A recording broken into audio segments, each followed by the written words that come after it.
concept behind Gensight is to try to treat blindness. And obviously there are two ways to treat blindness. The first one is obvious, is can we avoid people becoming blind?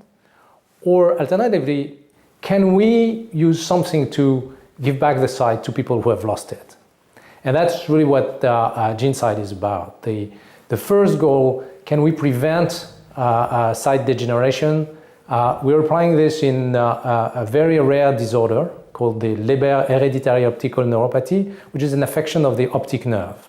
And in this case, the patients at a relatively young ages, they start losing the sight from one eye very suddenly, very brutally. And normally, 99% of them will lose the second eye in a matter of 6 to 12 months.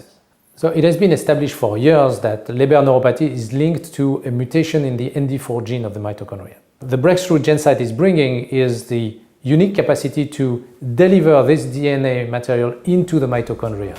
That's very unique, and there was no one able to do this before. By the way, we can apply this to other mitochondrial disorders.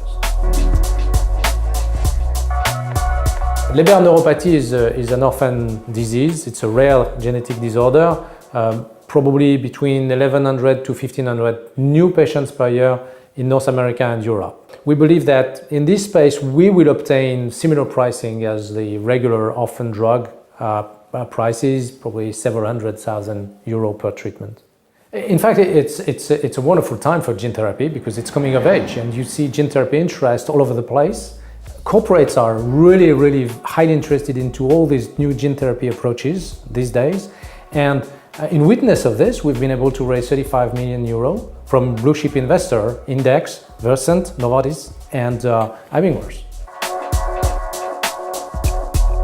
We're conducting the phase 1 safety trial at the moment. The idea is to really monitor whether this vector and this approach is completely safe in patients.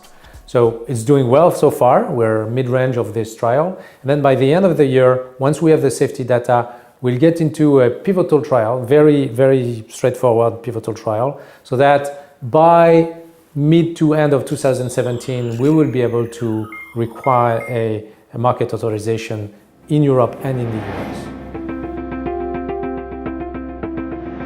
Gene therapy is back on track now, and uniQure has made a wonderful job in applying and obtaining the first market approval for a gene therapy treatment. But for the eye, it's even more straightforward because eye is a closed system with the immune privilege that would allow us to do probably far better into a single administration of one vector, delivering the protein for many years.